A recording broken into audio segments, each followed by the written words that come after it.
Part 10. With this roar, everyone was shocked. After that, everyone hurriedly took out their phones and opened the official account of Emgrand Group. Really? Emgrand Group's official service account released a push. Emgrand Group's 2 billion rupiah hotel project has signed its first partnership. Group Vice Chairman Doris and Oris Hill Representative Willson Clare signed a 60 million rupiah decoration contract. Seeing this title, everyone went crazy. Claire really talked about the project, and the amount doubled. It's only been a little over half an hour. How can it be so easy? This is completely illogical. Harold was shocked and regretful. Before today, Claire was incomparable to herself in terms of status and identity. If he had accepted this task yesterday, no matter whether he had negotiated it or not, he would not have given Claire a chance to show her face. In the end, he refused because he was afraid of failure. It doesn't matter if she rejects it. The key is that Claire actually succeeded. This is just a slap in the face.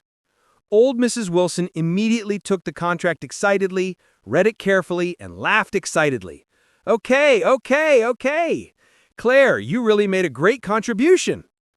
After speaking, he asked, "How did you do it?" Claire said, "Thanks to Ms. Doris, Deputy Doris. She is very optimistic about our Willson family."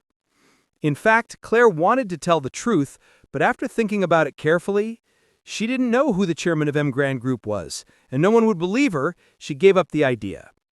After hearing this, Harold felt even more uncomfortable and wanted to die. No wonder Claire was able to win the contract. It turns out that Doris from Emgrand Group is very optimistic about the Willson family.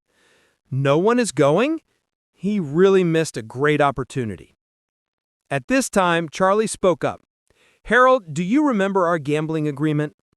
Harold's expression was as ugly as if he had just eaten shit. How could he not remember the bet? And if he lost, he would have to knock off 3 heads in public. Claire gets the contract and explains that she has lost. Impossible! How could he bow down to such trash?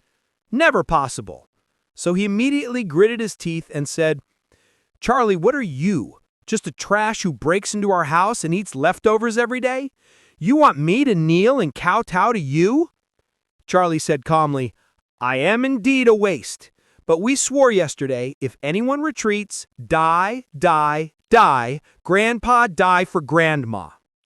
Charlie deliberately said the 3 words "death grandma" very loudly. Really?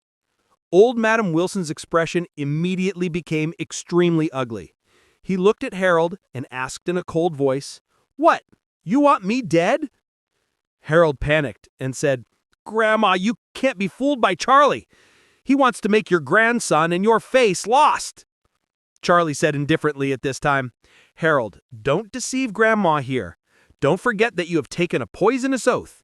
If you back out, your oath will be cursed by God. Do you want to curse Grandma?" Harold was horrified and exclaimed, "Grandma, you can't make jokes." Old Madam Wilson said with a cold face, "You know that I have believed in Buddhism all my life and sworn to heaven. How dare you break your promise?" "Grandma," Harold was really panicking because he could see that the grandmother was very angry. Old Madam Wilson saw that Harold had even broken the oath that concerned his life and death for the sake of his own prestige. She slammed the table and shouted angrily, "Are you determined to break the oath?" "Grandma," Harold froze and immediately made calculations in his heart. If he complied with the gambling agreement and kowtowed to Charlie to admit his mistake, then he would lose face. But if he disobeys the gambling agreement and angers his grandmother, then he will lose everything he has in the Willson family. Thinking of this, even though his heart was 10,000 times unwilling, he could only grit his teeth and say, "Okay, I'm willing to do it." Charlie looked at him with a smile and said nothing, just waiting for him to kneel and kowtow.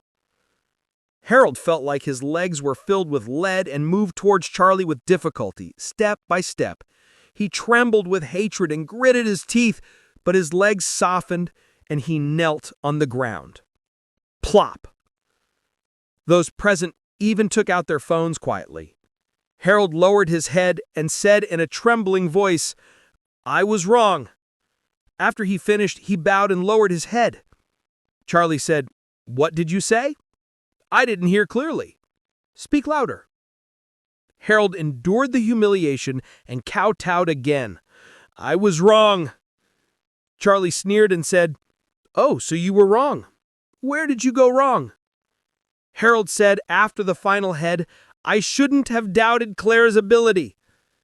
He was under no obligation with this last head.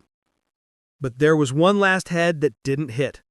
So he just gritted his teeth and said, "I shouldn't have doubted Claire's ability." After he said it, he prostrated himself. Charlie feels so comfortable. He couldn't hold this Harold for long, and this time he took the opportunity to let him kneel and kowtow. It felt really cool. Claire looked at all this in surprise and felt that her husband was suddenly different from before. Where the specifics differ, he wouldn't be able to say for a while.